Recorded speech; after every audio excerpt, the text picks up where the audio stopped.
Alhamdulillah nahmaduhu wa nasta'inuhu wa nastaghfiruhu wa nu'minu bihi wa natawakkalu alayhi wa na'udzu billahi min shururi anfusina wa min sayyiati a'malina. من يهده الله فلا مضل له ومن يضلله فلا هادي له ونشهد أن لا إله إلا الله وحده لا شريك له ونشهد أن سيدنا ومولانا محمدا عبده ورسوله أما بعد فأعوذ بالله من الشيطان الرجيم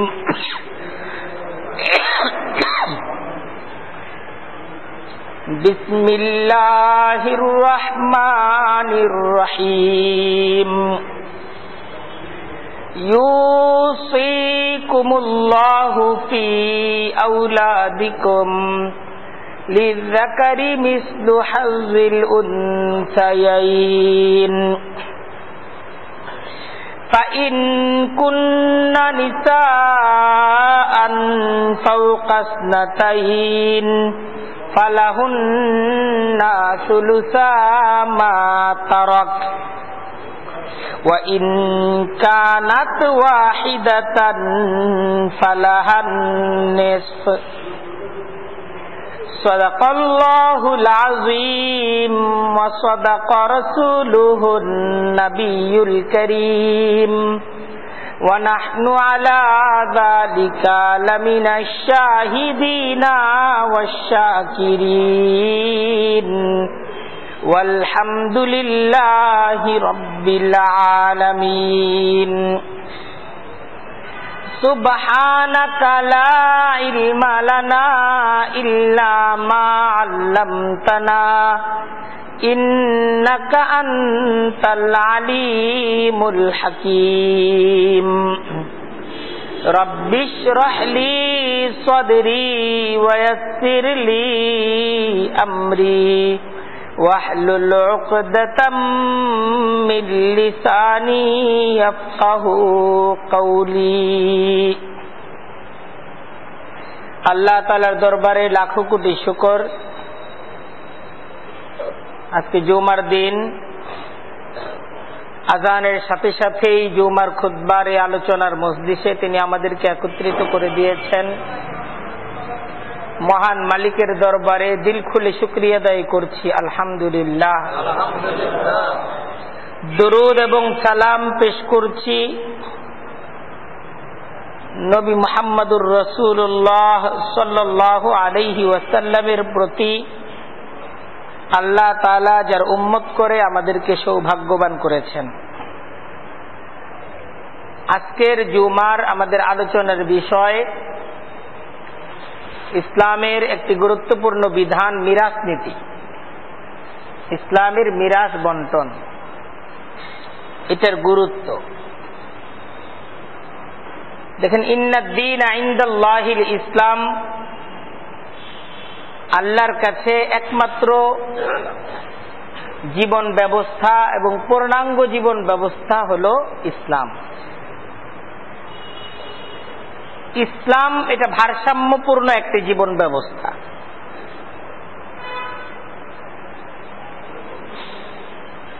ইসলামের অনুসরণের মাধ্যমে আমাদের ব্যক্তিগত জীবন ভারসাম্যপূর্ণ হবে। ইসলামের অনুসরণের মাধ্যমে আমাদের পরিবারগুলো ভারসাম্যপূর্ণ হবে। ইসলামের অনুসরণের মাধ্যমে আমাদের সমাজ ভারসাম্যপূর্ণ হবে। রাষ্ট্রীয় ব্যবস্থাপনাও ভারসাম্যপূর্ণ, ইনসাফপূর্ণ হবে ইসলামের অনুসরণের মাধ্যমে। আর ইসলামের অনুসরণ যদি বাদ দেওয়া হয়, ইসলামের নীতিমালা যদি ভঙ্গ করা হয়, এর দ্বারা ব্যক্তি জীবন অশান্তিপূর্ণ হয়ে ওঠে, কারণ ভারসাম্য যখন নষ্ট হয় অশান্তি তৈরি হয়। ইসলামের নীতিমালাকে ভঙ্গ করার কারণেই পরিবারগুলো অশান্তিপূর্ণ হয়, পরিবারে অশান্তি চলে আসে।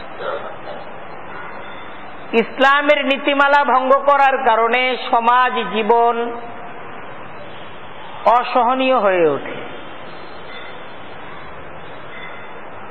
আর ইসলামের নীতিমালাকে ভঙ্গ করার কারণেই একটি রাষ্ট্র অকার্যকর রাষ্ট্রে পরিণত হয়।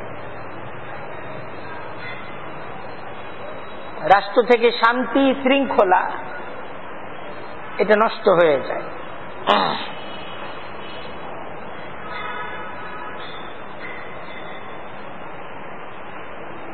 তাই মুসলমানের জীবনের প্রত্যেকটা কাজের ব্যাপারে ইসলামের একটা ভারসাম্যপূর্ণ নীতিমালা আছে, যেটা খুবই সুন্দর, চমৎকার। আমাদের জীবনের একটা গুরুত্বপূর্ণ জিনিস হলো আমাদের সম্পদ। এই সম্পদটা এটা অনেক সময় সুখের হয়, সম্পদটা অনেক সময় শান্তির হয়, আবার অনেক সময় এই সম্পদটাই অশান্তির এবং কলহের কারণ হয়। একটা পরিবারের মাঝে সম্পদটা ঠিক যেরকম তাদের পরিবারটাকে শান্তি এবং সুখের করতে পারে, এই সম্পদের কারণেই একটা পরিবার ধ্বংস হয়ে যায়। এই পরিবারের ধ্বংসের কারণ কি? সম্পদ। সম্পদ এই পরিবারটাকে তছনছ করে দিয়েছে, ধ্বংস করে দিয়েছে, নষ্ট করে দিয়েছে।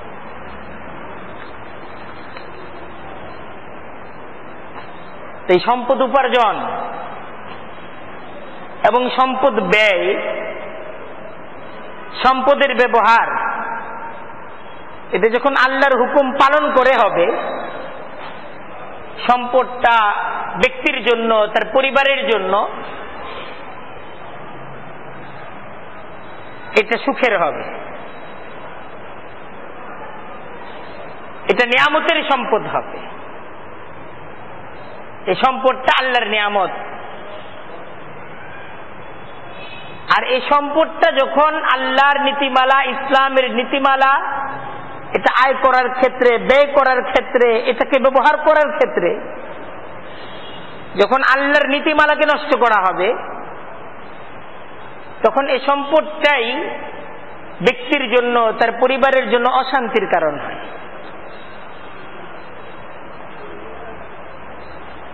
তাই শুধু সম্পদের মাঝে শান্তি নাই, আসলে শান্তি হলো দিনের মাঝে, শান্তি হলো আল্লাহর দেয়া নীতিমালার সাথে হলো শান্তির সম্পর্ক। এই নীতিমালার আলোকে যখন সম্পদের উপার্জন, সম্পদের ব্যবহার, সম্পদের ব্যয় হবে, তখন এটা সুখের হবে। আজকে আমাদের ব্যক্তিগত জীবনে অশান্তি আছে, পারিবারিক জীবনে অশান্তি আছে অনেকের। সম্পদ আছে কিন্তু সে সুখে নাই, সম্পদ আছে কিন্তু সে তার পরিবারকে সুখ দিতে পারছে না। কারণ হলো সম্পদের আয়, সম্পদের ব্যয়, সম্পদের ব্যবহার, এটা আল্লাহর দেয়া নীতিমালা, এটাকে অটুট রাখা হচ্ছে না, এটাকে নষ্ট করা হচ্ছে। যার জন্য সম্পদ আছে কিন্তু সাথে সাথে অশান্তি আছে।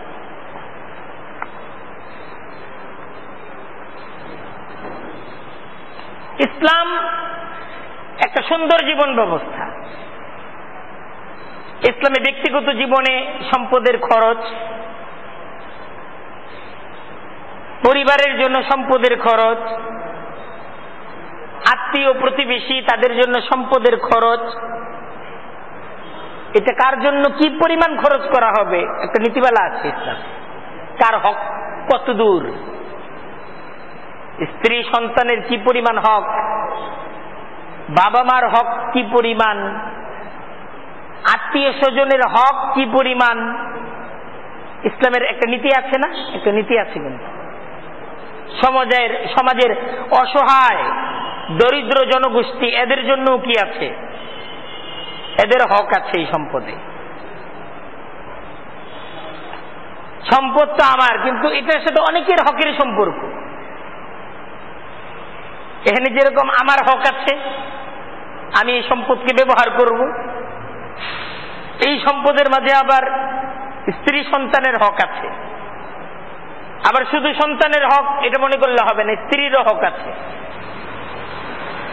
ছেলে সন্তানের শুধু হক না, এখানে মেয়ে সন্তানেরও কি আছে? হক আছে।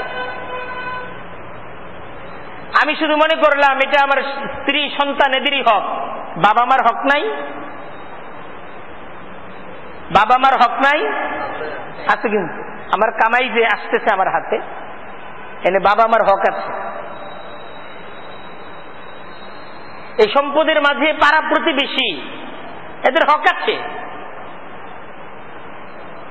দরিদ্র জনগোষ্ঠী এদের হক আছে এই সম্পদের মাঝে। আমি যতদিন জীবিত আছি ততদিন ঠিক যেমন আমার তাদের হক আদায় করতে হবে। এটা তো আমার নিজের জিম্মাদারি, হকগুলোকে আদায় করা। যদি মৃত্যু হয়ে যায় তখনও এদের হক আছে। আমার মৃত্যুর সাথে সাথে এই সম্পদের মাঝে সন্তানের হক প্রতিষ্ঠিত হবে, তখন এই সম্পদ সন্তান এটার মালিক হয়ে যাবে সরাসরি। এবং এই জায়গায় শুধু ছেলে সন্তান মালিক হবে তা না, মেয়েরাও মালিক হবে। একজন ব্যক্তি মৃত্যুর সাথে সাথে তার সম্পদটা এটা কার হয়? শুধু ছেলের? বুঝলেন? কিন্তু শুধু ছেলের, মেয়েও এটার মালিক হয়, স্ত্রী মালিক হয়। শুধু ছেলে মেয়ে না, স্ত্রীও কি হয়? মালিক হয়। ছেলে মেয়ে স্ত্রী এখানেই শেষ না, বাবা মাও মালিক হয়, বাবা মার অংশ আছে। তো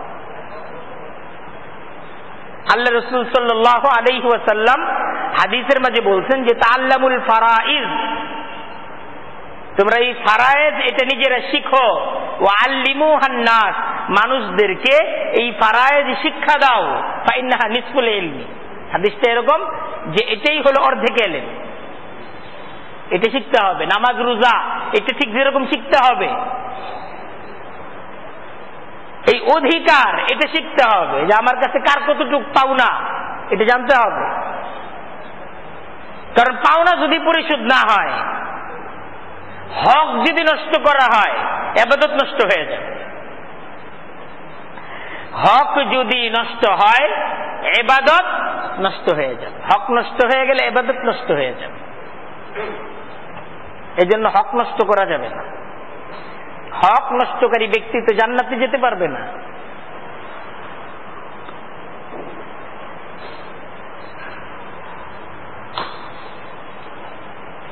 এই কোনো ব্যক্তি যদি মারা যায়,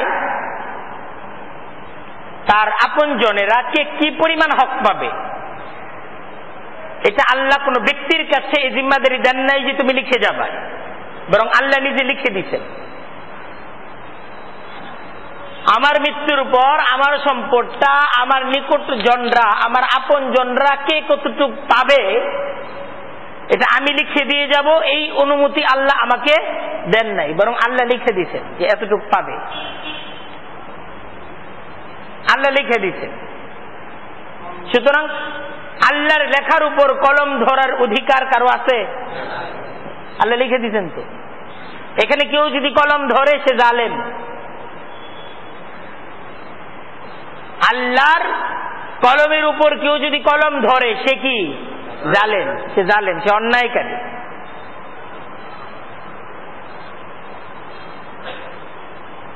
তবে কেউ যদি জীবিত অবস্থায় তার সন্তানদেরকে তার সম্পদ লিখে দিতে চায়, এক্ষেত্রেও ইসলামের নীতিমালা আছে। কেউ যদি মনে করে যতদিন আমি মালিক আমি স্বাধীন, এখানেও নীতিমালা আছে ইসলাম।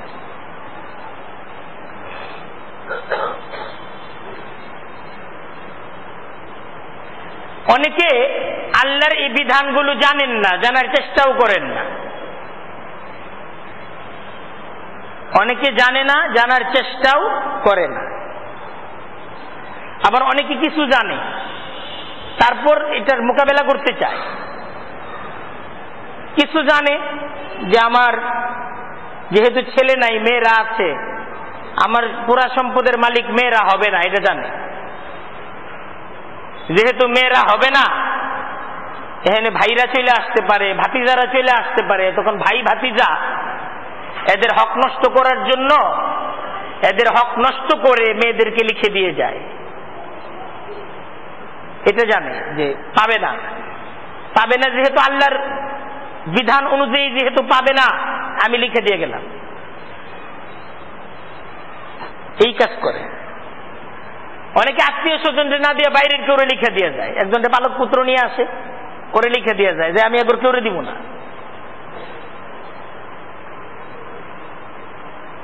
দেখেন, এই সমস্ত কাজের দ্বারা একজন ব্যক্তি নিজে ক্ষতিগ্রস্ত হয়,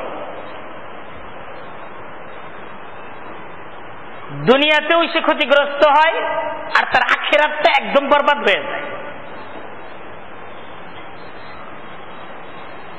সে তার মৃত্যুর পরও মানুষদেরকে ঠকানোর কাজ করে গেল।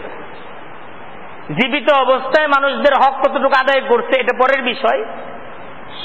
সে জীবিত অবস্থায় সিদ্ধান্ত নিয়ে গেল যে আমার মৃত্যুর পরও আমি ঠকাবো।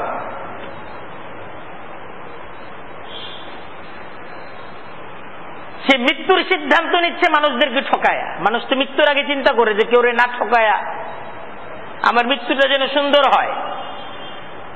সে এই ধরনের সিদ্ধান্তের দ্বারা একটা অসুন্দর মৃত্যুকে বেছে নেয়। তার মৃত্যু হচ্ছে, কিন্তু সে জালেম। সে তার আপনজন, নিকটজন, একদম নিজের ওয়ারিসদের প্রতি জুলুম করে সে মৃত্যুবরণ করতে।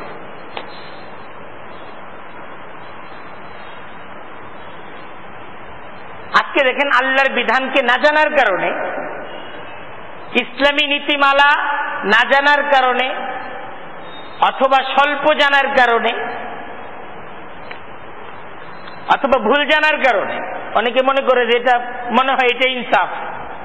তাহলে কি আল্লাহ ভুল করলেন? আল্লাহ যেইভাবে বন্টন করেছেন, এই বন্টনটা তুমি কি তাহলে ভুল মনে করো?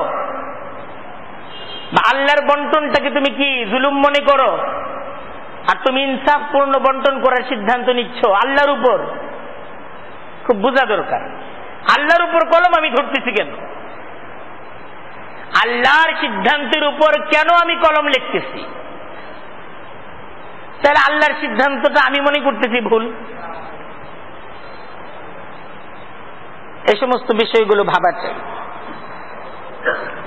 আজকে পরিবার জীবনের অশান্তি, কলহ, দ্বন্দ্ব ইত্যাদির অন্যতম কারণ হলো সম্পদ। আজকে সম্পদ আছে, কিন্তু আমরা জীবনকে শান্তিপূর্ণ করতে পারছি না। সম্পদ আছে, কিন্তু ঘরগুলোতে শান্তি নাই।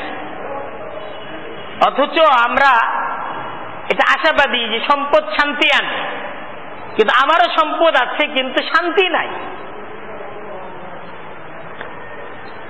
কারণ ইসলামের নীতিমালাগুলোকে আমি লঙ্ঘন করে যাচ্ছি। দেখেন, আল্লাহর বিধান খুব স্পষ্ট। কুরআনে কারীমের সূরা নিসার মধ্যে একটা পূর্ণ রুকু এই বিষয়ের আলোচনা পেশ করা হয়েছে। আল্লাহ হুকুম দিচ্ছেন, ইউসিকুমুল্লাহু ফি আওলাদিকুম, ইউসিকুমুল্লাহু ফি আওলাদিকুম, যে আল্লাহ তোমাদেরকে নির্দেশ দিচ্ছেন। ইউসিকুম, আল্লাহ, কুম মানে তোমাদেরকে, আল্লাহ তোমাদেরকে ইউসি হুকুম দিচ্ছেন। ফি আওলাদিকুম, হুকুম দিচ্ছেন তোমাদের সন্তানদের ব্যাপারে। হুকুম কি হুকুম? লিযযাকারি মিসলু হাযিল উনসায়াইন, যে ছেলেদের জন্য, তোমাদের সন্তানদের যারা ছেলে তারা অংশ পাবে তোমাদের সম্পদে মিসলু হাজ্জিল উনসায়াইন, 2 মেয়ের সমান। মেয়েরা পাবে 1 ভাগ, ছেলেরা পাবে দ্বিগুণ। মেয়েদের দ্বিগুণ অংশ ছেলেরা পাবে, আল্লাহ নির্ধারণ করে দিলেন। এটি নির্ধারণ করে দিলেন কে? আল্লাহ। সুতরাং মেয়েদেরকে কিন্তু অংশটা দিতে হবে। এটা মেয়েদের ন্যায্য পাওনা, আল্লাহর পক্ষ থেকে নির্ধারিত পাওনা, যে ভাই পাবে বোনের দ্বিগুণ। আজকে আমাদের সমাজের মাঝে বোনদেরকে এই অর্ধেক অংশ থেকে বঞ্চিত করা হয়।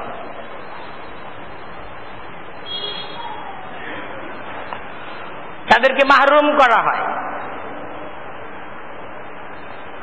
এমন অনেক পরিবার আছে যে সমস্ত পরিবারগুলোতে মেয়েদেরকে অংশ দেওয়া হয় না।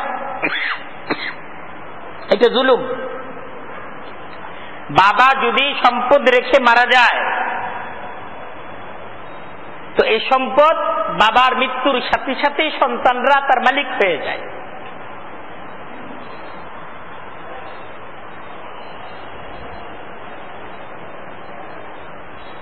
প্রথমেই মালিক হয়ে যায়, কথাটা ভুল। প্রথমে ওই সম্পদ থেকে তার দাফন কাফনের ব্যবস্থা করতে হয়। দ্বিতীয় হলো তার কোনো ঋণ থাকলে ঋণগুলোকে আদায় করতে হয় সন্তানদের, এটা জিম্মাদারি। আমাদের সমাজে ঋণগুলো অনেকে আদায় করে না, ঋণ আদায় করতে হবে সন্তানদের। বাবার যদি কোথাও ঋণ থেকে থাকে, এটা বাবার সম্পদ থেকে ঋণ আদায় আগে করা হবে, তারপর সম্পদকে ভাগ করা হবে, আগে ঋণ আদায় করা হবে। তৃতীয়, বাবার যদি কোনো ওসিয়ত থাকে সে ওসিয়তকে পূর্ণ করতে হবে।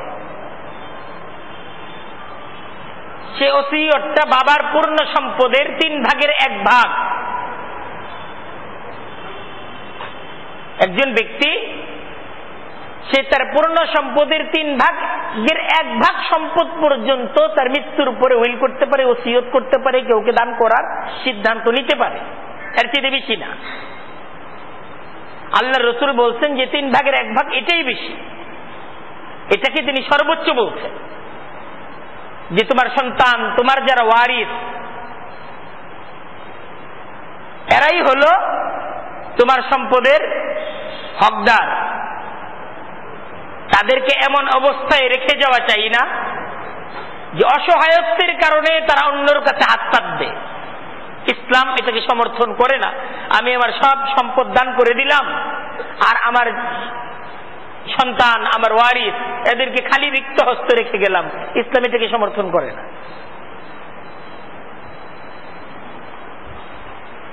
তো বাবার যদি কোনো ওসিয়ত থাকে, সেই ওসিয়ত পূরণ করা সন্তানদের কর্তব্য, এটা তাদের জিম্মাদারি, এটা তাদের দায়িত্ব, এবং এটা ফরজ দায়িত্ব। তারপর যে সম্পদ, এই সম্পদটা এটা ইসলামী নীতিমালা অনুযায়ী বন্টন হবে, সবার মাঝে সমানভাবে বন্টন হবে। অনেক সময় দেখা যায় যে বাবার ওফাতের পর বাবার বড় ছেলে, সে বাবার ব্যবসা বাণিজ্য সমস্ত কিছুর দেখাশোনা শুরু করে। এটা অটোমেটিক, এটার পিছনে শ্রম এবং এটার পিছনে মেধা দেওয়ার কারণে একসময় সেই মনে করে এটা আমার, বাকি ভাইদেরকে সে সহযোগিতা করে। কিন্তু এটা তো বাবার, এটা তো তার না, এখানে বাকি ভাইদের হক আছে। সেই বাবার ব্যবসা এটা যদি ছেলে যদি করতে চায় তাহলে একটা চুক্তির ভিত্তিতে করতে হবে। প্রথমে চুক্তি থাকতে হবে, একটা নীতিমালা থাকতে হবে। এক হলে সে বেতন নিবে, অন্যথায় সে শেয়ার নিবে, যে কোনো একটা ভিত্তিতে সে বাবার ব্যবসায় অংশগ্রহণ করতে পারে, যেহেতু অন্যদের হক আছে। অনেক সময় অনেক বাবা তার ব্যবসার মাঝে তার বড় ছেলেকে অংশীদার করে, একসাথে ব্যবসা করে, বাকিরা তো ছোট, ওইভাবে একসময় সেই জিম্মাদার হয়ে যায়। এক্ষেত্রে বাবারও জিম্মাদারি যে ছেলেকে ব্যবসার মাঝে কি চুক্তির ভিত্তিতে সে অংশগ্রহণ করাচ্ছে, যেহেতু তার আরো সন্তান আছে, তাদেরও হক আছে, এটাকে স্পষ্ট রাখা।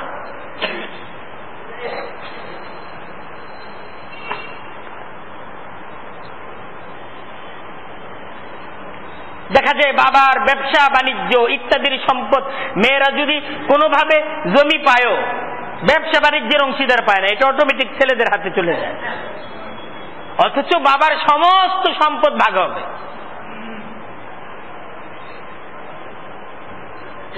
এবং তা সন্তানরা সবাই যার যা হক এটা পেয়ে যাবে। এটা ইসলামের বিধান।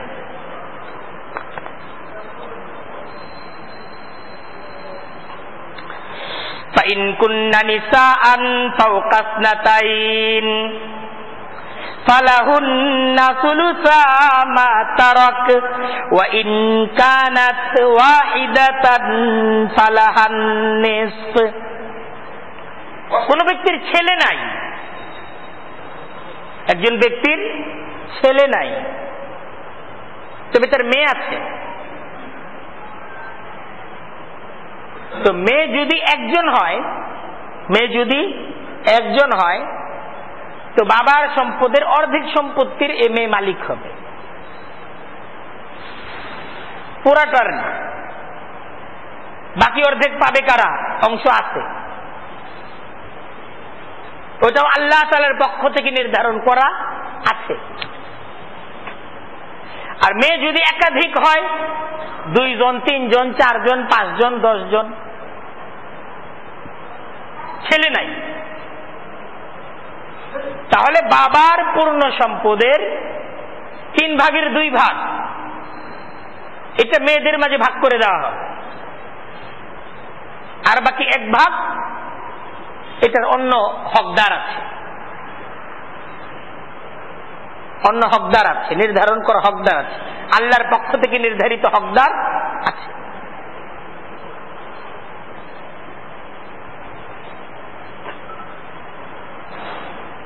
এটা গেল ছেলে মেয়েদের ব্যাপারে হুকুম। আল্লাহর বিধানে কোন ব্যক্তি যদি মৃত্যু হয়, তার বাবা মা যদি জীবিত থাকে, ছেলের মৃত্যু হয়ে গেছে, তার বাবা মা জীবিত।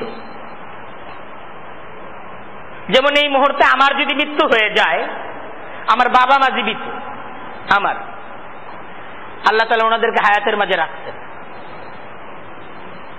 আবার আমার সন্তানও আছে, আমার স্ত্রী আছে, একটা ছেলে আছে, 3টা মেয়ে আছে।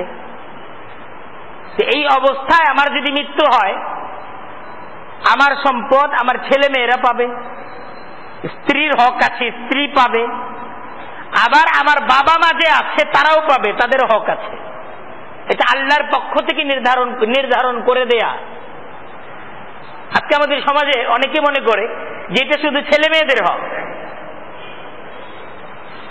এটা শুধু ছেলে মেয়েদের হক। এটা একটা ভুল।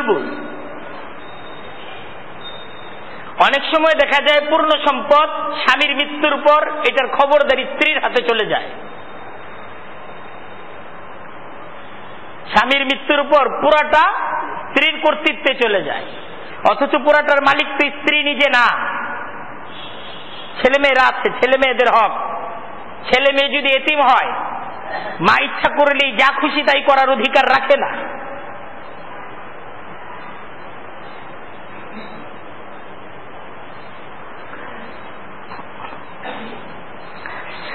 ওয়ালি আবাওয়াইহি লিকুল্লি ওয়াহিদিম মিনহুমা সুদুসু মিম্মা তারাকা ইন কানা লাহু ওয়ালাদ। কোন ব্যক্তির যদি মৃত্যু হয়ে যায়, সে যদি সম্পদ রেখে মারা যায়, তার বাবা মা জীবিত। এখন এই অবস্থায় এটা দেখতে হবে তার সন্তান আছে না সন্তান নাই, স্ত্রী সন্তান আছে না স্ত্রী সন্তান নাই, শুধু বাবা মাই আছে। এরকম হইতে পারে না বিয়ে করে নাই, টাকা পয়সা রেখে গেছে, বাবা মা আছে, কিন্তু বাবা মাই মালিক হবে। যদি সন্তান থাকে তাহলেও বাবা মা মালিক হবে। শুধু পূর্ণ সম্পদের 6 ভাগের 1 ভাগের মালিক বাবা, 6 ভাগের আরেক ভাগের মালিক মা। বাবা মার হক আছে না নাই? আছে। কিন্তু আজকে ছেলের মৃত্যুর পর মা জীবিত, মাকে হক দেওয়া হয় না, সমাজ দিতে চায় না। মা যদি চায় সমাজ বিচার ডাকে, এটা কেমন মা? ছেলের সম্পদে ভাগ চায়, নাতিগুলোর ভাগ মারতে চায়, সমাজে বিচার হয় এটা নিয়ে। কিন্তু আল্লাহ যে হক দিয়ে রাখছেন, মায়ের এই হক তো কার দেয়া? আল্লাহর দেয়া। মা এটার পাওনা, এটা তাকে দিতেই হবে। এটা যদি তাকে না দেওয়া হয় তাকে বঞ্চিত করা হবে। এই সম্পদ ছেলে মেয়েদের জন্য তো জায়েজ হবে না। এই সম্পদটা এটা মায়ের না, এটা যদি ছেলে মেয়ে নাতিরা যদি ভোগ করে, নানির সম্পদ অবৈধভাবে জায়েজ হবে? জায়েজ হবে না।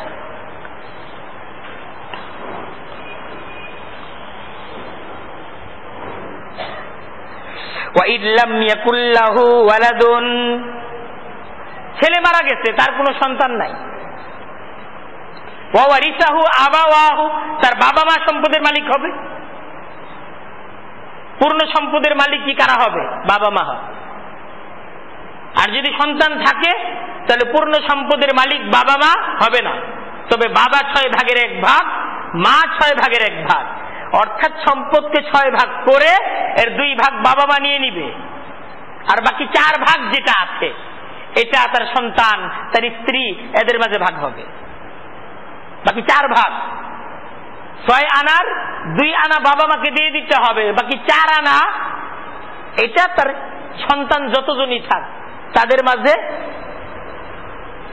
স্ত্রীকে হক দিয়ে, স্ত্রীর হকের আলোচনা আসতেছে, স্ত্রীকে তার হক দিয়ে সন্তানদের মাঝে বাকিটা কি করতে হবে? ভাগ বাটোয়ারা করতে হবে।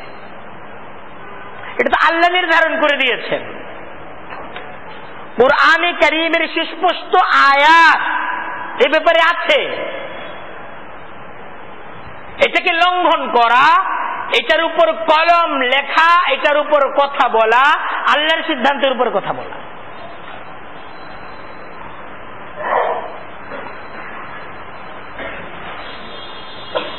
এবং সেক্ষেত্রেও বাবা মাঝে মালিক হবে, মা কতটুক পাবে, বাবা কতটুক পাবে। আবার কিছু কিছু ক্ষেত্র আছে তখন ভাই বোনেরাও পায়। লম্বা আলোচনা, সব কোরআনে কারীমের মাঝে আছে। আল্লাহ বলছেন সন্তান নাই তো বাবা মা মালিক হবে, ফালি উম্মিহি সুলুস, তার মা পাবে 3 ভাগের 1 ভাগ, বাবা পাবে বাকি 2 ভাগ। সন্তান মারা গেছে, বাবা 2 ভাগ, মা 1 ভাগ। আবার বলতেছে ফাইন কানা লাহু ইখওয়া, যদি তার ভাইরা থাকে, ভাইরা আছে, তাহলে ফালি উম্মিহি সুদুস, তাহলে মা 6 ভাগের 1 ভাগ পাবে, কারণ ভাইদেরও ভাগ চলে আসবে, ভাই বোনদের ভাগ আসবে।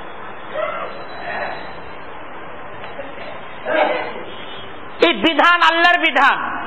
আবার আল্লাহ বলতেছেন দেখো এই ভাগ বটোয়ারা করো ঠিক আছে, কিন্তু মিন বাদি ওসিয়াতিন, তার ওসিয়তকে পূর্ণ করার পর কিন্তু ভাগ করতে হবে। ইউসি বিহা, যে ওসিয়ত সে করেছে, আও দাইনিন, তার কোনো ঋণ থাকলে ঋণ পরিশোধ করতে হবে, তারপর তোমরা সম্পদকে ভাগ করবে। দেখেন এরপরের আয়াতটা খুব গুরুত্বপূর্ণ, এরপরের যে বাক্যটা,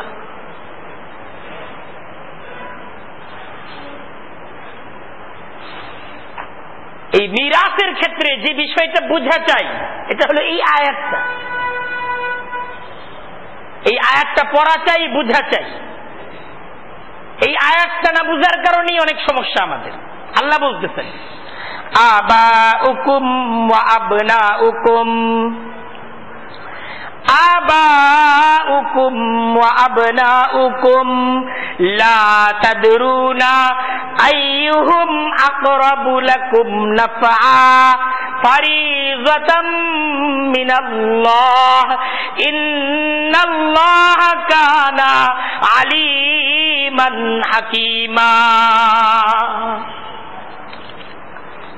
দেখেন সম্পদ থাকলে আমরা চিন্তা করি আমার কে বেশি উপকারে আসবে, এটা হলো সবার আগে চিন্তা মাথায় আসে।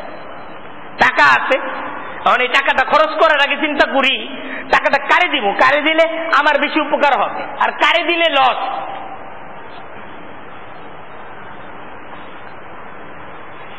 তখন আমরা চিন্তা করি ছেলেরে দিব না মেরে দিব, মেয়ে তো আরেক ঘরে চলে যাবো, এরে দিলে তো লস, ছেলেরে দিলে লাভ।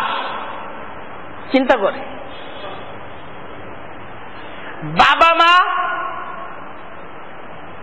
তাদেরকে দিব না ছেলে মেয়েদেরকে দিব? চিন্তা ভাবনা করে, মনে করে বাবা মা কয়দিন আছে, ওনাদেরকে দিলাম, কিন্তু দিলে তো এটা যাইব গা, ছেলে মেয়ে থাকবে, এদেরকে দিলে কি হবে, লাভ হবে, এই চিন্তা। এটা সম্পদ যেহেতু আছে, এখন হলো লাভ লসের চিন্তা, সম্পদটা কারে দিব? আমার সম্পদ ছেলেকে দিব না মেয়েকে দিব? এটা মা পাবে না বউ পাবে? মায়ের সাথে মনে করি জীবন তো শেষ, আর কয়দিন, কিছু দেই মারে, কিন্তু বউরে মনে করি যে তারে খুব সাজায় গোছায় রাখতে হবে, কারণ বউয়ের সাথে আমার থাকতে হবে অনেক দিন। বাবা মার সাথে যদি আরো 10 বছর থাকা হয়, বউয়ের সাথে হায়াত যদি থাকে 40 বছর, 40 বছর থাকতে হবে। এটা হলো প্রথমে চিন্তা করি, তারপরে এই চিন্তার ভিত্তিতে সিদ্ধান্ত নেই। অনেকে চিন্তা করে ছেলে নাই, একটা ছেলে পালে, চিন্তা করে আমি যখন বুড়া হয়ে যাবো এই ছেলে আমারে দেখবে, এই ছেলে আমার চিকিৎসা করবে, এই ভাইয়ের ছেলেরা তো আমার এসে দেখবে না, এজন্য যেহেতু সে দেখবে, সে চিকিৎসা করাবে, এজন্য তার নামে লিখে দেয়, কারণ এই জায়গায় দিলে মনে করে আমার লাভ বেশি, আমার উপকার বেশি হবে।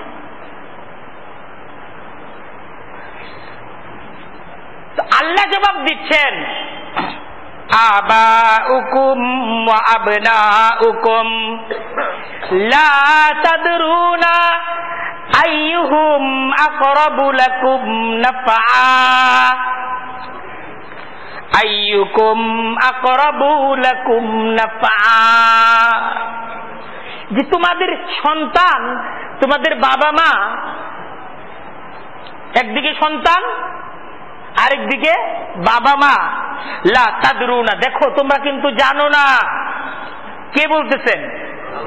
আল্লাহ জবাব দিচ্ছেন যে তোমরা জানো না। লা তাদরুনা, লা তাদরুনা শব্দের অর্থ যে তোমরা তো জানো না, আইয়ুহুম, যে তাদের মাঝে কে, আকরাবু লাকুম নাফআ, তোমাদের বেশি উপকারে আসবে।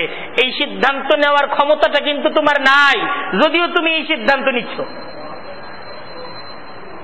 এই যে তুমি সিদ্ধান্ত নিচ্ছ যে আমার ছেলে আমার বেশি উপকারে আসবে, এই যে তুমি সিদ্ধান্ত নিচ্ছ আমার মেয়ে বেশি উপকারে আসবে, ছেলের দিয়ে হবে না, এই সিদ্ধান্ত নিচ্ছ যে কিসের ভিত্তিতে নিচ্ছ?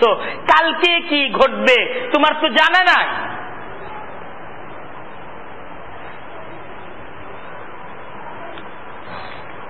তুমি তো ভবিষ্যৎ দ্রষ্টা নও,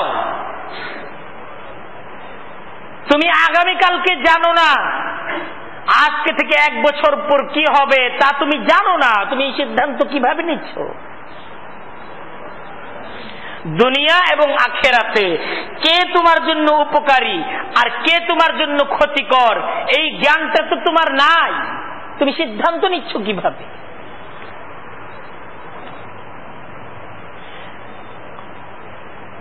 আবাউকুম ওয়া আবনাউকুম লা তাদরুনা আইয়ুহুম আকরাবু লাকুম নাফআ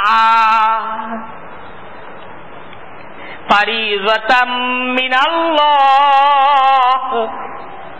বলতেছে ফারিযা, ফারিযা মানে কি? ফরজ। মিনাল্লাহ, আল্লাহর পক্ষ থেকে ফরজ, এটা মানো, আল্লাহ হুকুম দিচ্ছেন, এটাকে মানো। ইন্নাল্লাহা কানা আলিমান হাকিমা, নিশ্চিতভাবেই আল্লাহ কানা আলিমা, তিনি মহাজ্ঞানী, তিনি এখন যেমন জানেন আগামীকালকেও তিনি জানেন, তিনি ভবিষ্যৎ দ্রষ্টা, ভবিষ্যৎকে তিনি জানেন। কে জানেন? ইন্নাল্লাহা কানা আলিমান হাকিমা, হাকিমান তিনি প্রজ্ঞার অধিকারী, তিনি বুঝি শুনেই কিন্তু সিদ্ধান্ত দিয়েছেন যা তোমার জন্য কল্যাণকর, যা তোমার জন্য উপকারী, সেই সিদ্ধান্তটা আল্লাহর তরফ থেকে এসে গেছে, এটাকে মেনে নাও, তোমার জীবন উপকারী হবে। এটাকে যদি বাদ দাও তোমার জীবন থেকে উপকার এটা নষ্ট হয়ে যাবে, তুমি ক্ষতিগ্রস্ত হয়ে যাবে।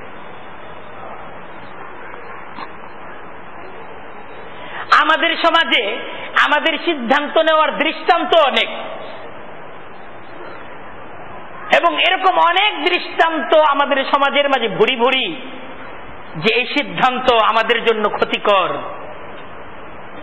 যে লোকটা যে সিদ্ধান্ত নিয়েছে এই সিদ্ধান্তে সে ক্ষতিগ্রস্ত হয়েছে, এমন অনেক উদাহরণ আমাদের সমাজের মাঝে আমরা তাকাইলে দেখতে পাবো।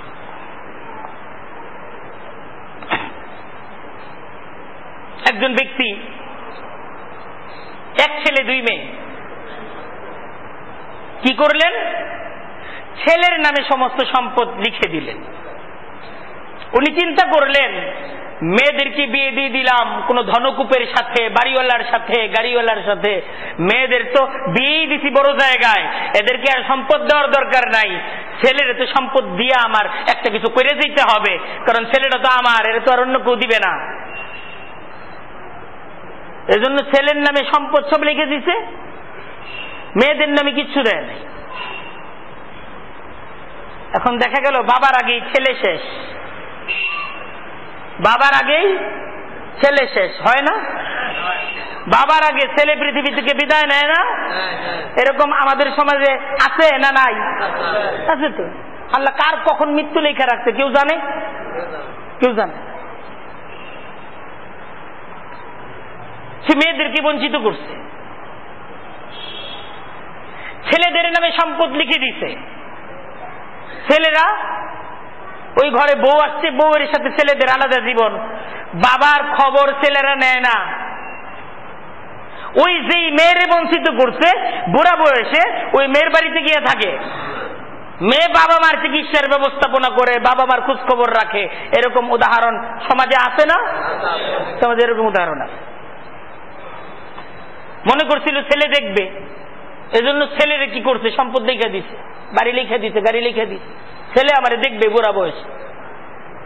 উনি যখন বুড়া হয়েছে, ছেলের তখন সংসার হয়েছে, ছেলে সম্পদ দিয়ে সংসারের খোঁজ খবর নেয়। ছেলের যে ছেলে, ওই ছেলের 10,000 টাকা দিয়ে দেয় পয়লা উৎসবের বৈঠক মজা করার জন্য, কিন্তু বাবারে 100 টাকার ওষুধ কিনা দেয় না, অথচ এই বাড়ি বাবার। বাবার চিকিৎসা করায় না, বুড়া হয়ে গেছে, এত চিকিৎসা করায় কি হইব? তখন তো মরেই যাইব,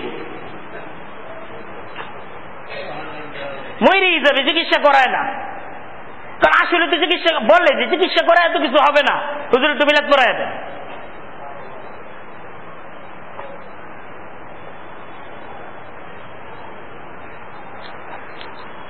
অনেকে স্ত্রীর নামে সব লিখে দিয়ে যায়। ছেলেদের চিন্তা করে যে ছেলেরা তো আমার পরে আমার বউরে দেখবে না, এই জন্য স্ত্রীর নামে সব লিখে দিয়ে যায়।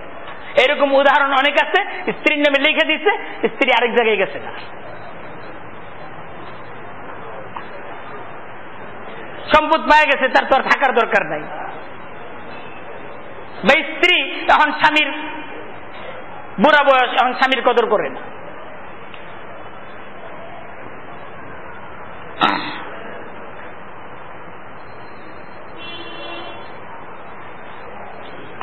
অনেকে এমন আছে ছেলে মেয়েদেরকে লিখে দিয়ে দিছে, আগে মেয়েদেরকে লিখে দিছে, মেয়ে তো অন্য জায়গায় বিয়ে হয়ে গেছে,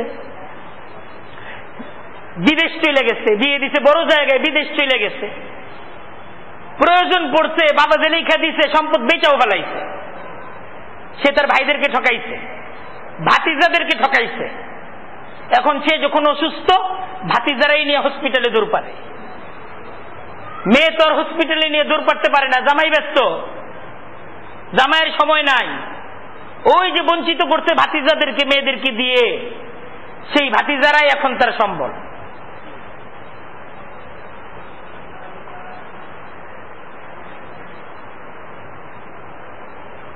আল্লাহ বলতেছেন লা তাদরুনা, এই সিদ্ধান্ত নিও না, তুমি জানো না। আইয়ুহুম আকরাবু লাকুম নাফআ, তাদের মাঝে কে তোমার জন্য বেশি উপকারী হবে, এই সিদ্ধান্ত তুমি জানো না, এই সিদ্ধান্ত তুমি নিও না। আল্লাহ আল্লাহ বলতে, স্ত্রীকে দাও, স্ত্রীর যেটা হক এটা দাও। সন্তান যতটুকু পাওনা, সন্তানকে পাওনা দাও, ঠিক আছে না?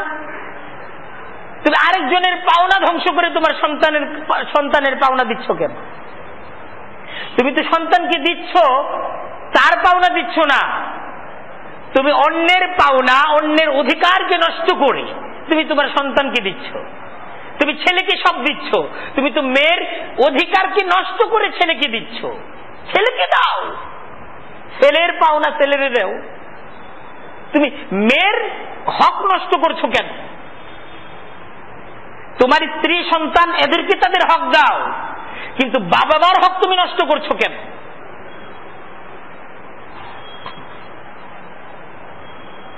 স্ত্রীকে তুমি তার পাওনা দাও, কিন্তু ছেলে মেয়ে বাবা মা তাদের হক নষ্ট করে কেন স্ত্রীকে তুমি অন্যের হক লিখে দিচ্ছ? মিরাসের ব্যাপারটা ইসলামের এরকম একটা বিধান, এখানে সরাসরি কোরআনে কারীমের মাঝে কার কতটুকু অংশ এটা আল্লাহ বলে দিয়েছেন এবং সতর্ক করে দিয়েছেন। দেখেন, ওয়ালাকুম নিসফু মা তারাকা আজওয়াজুকুম ইল্লাম ইয়াকুল লাহুন্না ওয়ালাদ। স্ত্রী মারা গেলে স্বামীর হক আছে। স্ত্রী যদি মারা যায়, স্ত্রীর সম্পদে স্বামীর হক আছে, স্বামীর পাওনা আছে। এই যে আল্লাহর কোরআন, ওয়ালাকুম নিসফু মা তারাকা আজওয়াজুকুম ইল্লাম ইয়াকুল লাহুন্না ওয়ালাদ। আল্লাহ বলছেন যদি তোমাদের স্ত্রী মারা যায় আর তার যদি কোনো সন্তান না থাকে, তাহলে স্বামী স্ত্রীর সম্পদের অর্ধেকের মালিক হয়ে যাবে স্বামী। স্ত্রী মারা গেছে, স্ত্রীর সন্তান নাই, সন্তানহীন অবস্থায় স্ত্রী মারা গেছে, এই অবস্থায় স্বামী স্ত্রীর অর্ধেক সম্পদের মালিক হবে কে? স্বামী। কে করেছেন? আল্লাহ করছেন। ফাইন কানা লাহুন্না ওয়ালাদুন, যদি সন্তান থাকে, ফালাকুমুর রুবু মিম্মা তারাকনা, তাহলে স্ত্রীদের রেখে যাওয়া সম্পদে স্বামীর হক আছে 4/1 এটার মালিক হবে স্বামী। 4/1 এটার মালিক হবে সন্তান থাকলেও।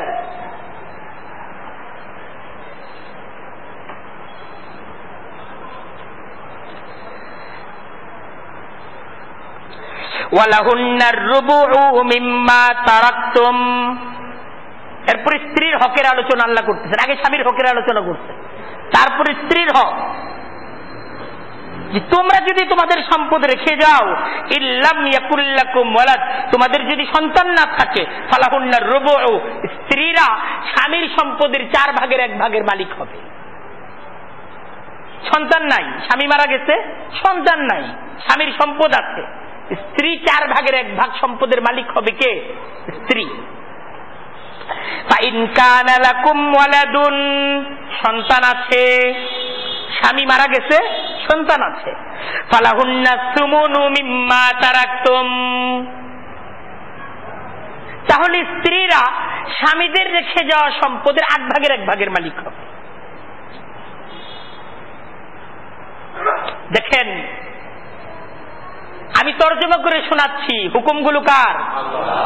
আল্লাহ বলতেছেন তিলকা হুদুদুল্লাহ, তিলকা এগুলো হুদুদুল্লাহ, আল্লাহর আইন। আল্লাহ বলতেছেন আমার আইন খুঁজতেছো, যে আল্লাহর আইন কি? এগুলো হলো আল্লাহর আইন, তিলকা হুদুদুল্লাহ। এই আইনগুলো কার? আল্লাহর। আল্লাহ বলতেছেন এই আইনগুলো আমার।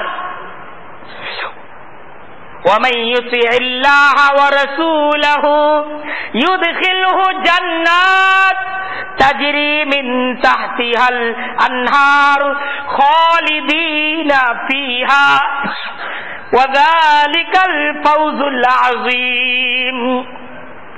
ومن يطع الله ورسوله, আল্লাহ বলতেছেন যে ব্যক্তি আল্লাহ এবং তার রাসূলের অনুসরণ করে, অর্থাৎ আল্লাহর আইন মানে, এই আইনগুলো আল্লাহর। আল্লাহ বলছেন যারা আল্লাহ এবং আল্লাহর রসুলকে মানে, আল্লাহ এবং আল্লাহর রসুলের আইন মানে, ইউদখিলহু জান্নাত, আল্লাহ তাদেরকে জান্নাতে প্রবেশ করাবেন। সুবহানাল্লাহ। জান্নাতের সম্পর্ক এই যে আইন মানার সাথে, এই আইন মানার সাথে হলো জান্নাতের সম্পর্ক। আর এই আইনকে কেউ যদি অমান্য করে, ওয়ামান ইয়াসিল্লাহা ওয়া রাসূলাহু, আল্লাহ বলতেছেন যারা আল্লাহকে তার রাসূলকে অমান্য করে, ওয়া তাআদ্দা হুদুদাহু, আল্লাহ এবং আল্লাহর রাসূলের হুদুদ মানে আইনকে লঙ্ঘন করে, ভঙ্গ করে, ইয়াতাআদ্দা নষ্ট করে, আল্লাহর আইন মানে না, রাসূলের আইন মানে না, আল্লাহ বলতেছেন ইউদখিলুহু নার, আল্লাহ তাদেরকে জাহান্নামে প্রবেশ করাবেন। যারা আল্লাহ আল্লাহর রাসূলের আইন মানে না, আল্লাহ তাদেরকে জাহান্নামে প্রবেশ করাবেন, খালিদান ফিহা, সেটাই চিরকাল থাকতে হবে, ওয়ালাহু আযাবুম মুহিন, আর তাদের জন্য লাঞ্ছনাদায়ক শাস্তি হবে তাদের। ইসলাম হলো একটা জীবন ব্যবস্থা, পূর্ণাঙ্গ জীবন ব্যবস্থা এবং ইনসাফপূর্ণ ভারসাম্যপূর্ণ জীবন ব্যবস্থা। ইসলামের অনুসরণ আমাদের জন্য দুনিয়ার স্বস্তি, দুনিয়ার শান্তি, আখিরাতের আল্লাহর সন্তুষ্টি, আল্লাহর পক্ষ থেকে জান্নাতের গ্যারান্টি। আর এই ইসলামকে যখন অমান্য করা হয়, দুনিয়ায় অশান্তি, আখিরাত বরবাদ।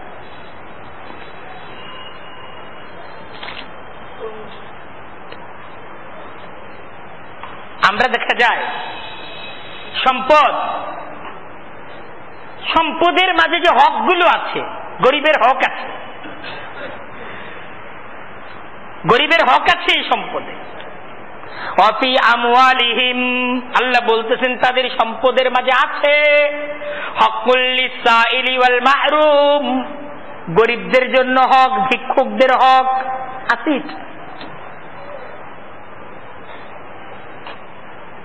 সম্পদ আছে, এই সম্পদকে জমায় ছেলে মেয়েদের জন্য, বাবা মারেও দেন।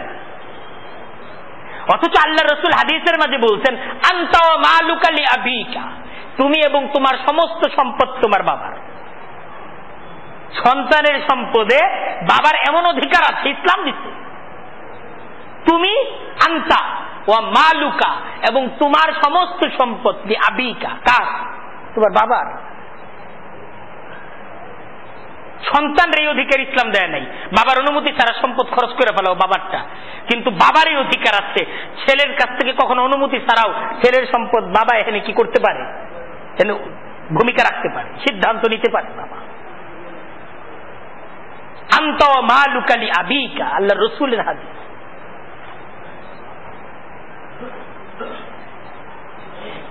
আজকে সন্তান বাবা মার ফিকির করে না, সব হক স্ত্রীর।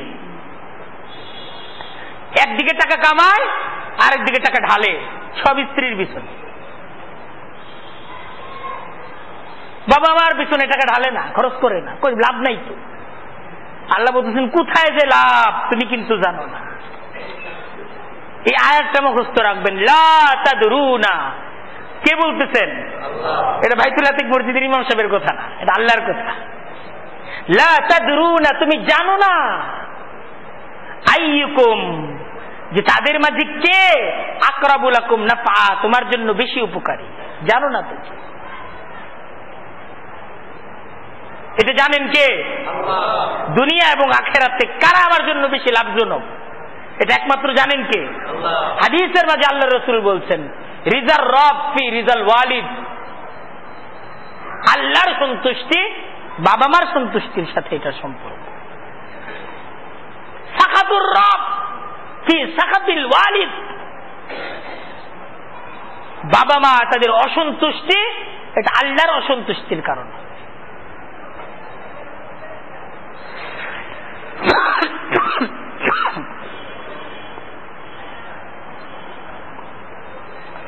ইসলামকে জানা চাই এবং জীবনকে ইসলাম অনুযায়ী জীবনকে পরিচালিত করা চাই। বাবার সম্পদ, বোনের হক আছে এই জায়গায়। কোন ভাই যদি বোনের হককে নষ্ট করে, হাসরের ময়দানে এই হক কিন্তু আদায় করা হবে। অনেকে মনে করে বাবার কাছ থেকে তো লিখে নিছি, এখন এটা আমার। কারণ বাবা যে লেখা দিলেন কিভাবে দিলেন এটা দেখতে হবে না? আমার দিছে আমি খাইছি, উনি যে চুরি করে আইনে দিলেন, অন্যের হক নষ্ট করে তোমাকে দিলেন, এটা দেখতে হবে। এটা হালাল না, এটা হারাম। বোনের হক বোনকে বুঝিয়ে দিতে হবে। হক নষ্টকারী জান্নাতে যেতে পারবে না, তার থেকে হক আদায় করা হবে।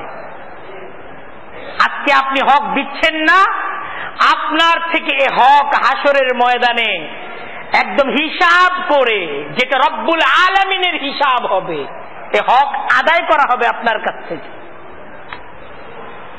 আপনি স্ত্রী সন্তানের জন্য কি রেখে যাচ্ছেন? আপনার বোন ঠকানো সম্পদ, আপনার স্বজনদেরকে ঠকানো সম্পদ স্ত্রী সন্তানদের কাছে রেখে যাচ্ছেন। হারাম সম্পদ দ্বারা কি স্ত্রী সন্তান তাদের জীবন সুখকর হবে? কিভাবে ভাবেন? আল্লাহ তো আপনার প্রতি অসন্তুষ্ট, আপনি তো আল্লাহর দরবারে আসামি, এবং আপনার এই ভুলের খেসারত আপনার স্ত্রী সন্তানদেরকেও দিতে হবে। বরং কোন বাবা যদি তার বোন ঠকানো সম্পদ সন্তানদের কাছে রেখে যায়, সন্তানদের জিম্মাদারি সেই হক তার ফুফুদের কাছে আদায় করে দেয়া। আমার বাবা আপনাদেরকে বঞ্চিত করেছিল, আমরা এই হক আপনাদেরকে দিয়ে দিলাম। এটা জরুরি তাদের জন্য। কারণ হারাম মাল, এই কালো টাকা কোন অবস্থাতেই সাদা করার সিস্টেম ইসলামে নাই। হারাম সম্পদ এটা ইসলামে হালাল হয় না। হারাম সম্পদ ইসলামে হালাল হয় না। আপনি চুরি করে এসে দান করে দিলেন, সব হবে না। আপনি দানের অনেক ফজিলত শুনছেন, মসজিদে দান করলে অনেক সওয়াব, মসজিদ করলে আল্লাহ জান্নাতে মসজিদ তৈরি করে দিবে। চুরি করে টাকা এনে মসজিদ করলেন, ফজিলত পাবেন? বলেন, ফজিলত আসবে না। বুঝতে হবে ফজিলত অর্জনের জন্য সাহাবা একরাম কি করছে? সারাদিন খাটছে, কষ্ট করছে, হালাল কামাই করছে, ওইটা নিয়ে মসজিদে আল্লাহর রসুলের কাছে পেশ করছে। আল্লাহর রসুল আপনার কাছে হাদিয়া দিল। আল্লাহ আমাদেরকে বুঝার আমল করার তৌফিক দান করুক। ওয়া আখিরু দাওয়ানা আনিল হামদুলিল্লাহি রাব্বিল আলামিন।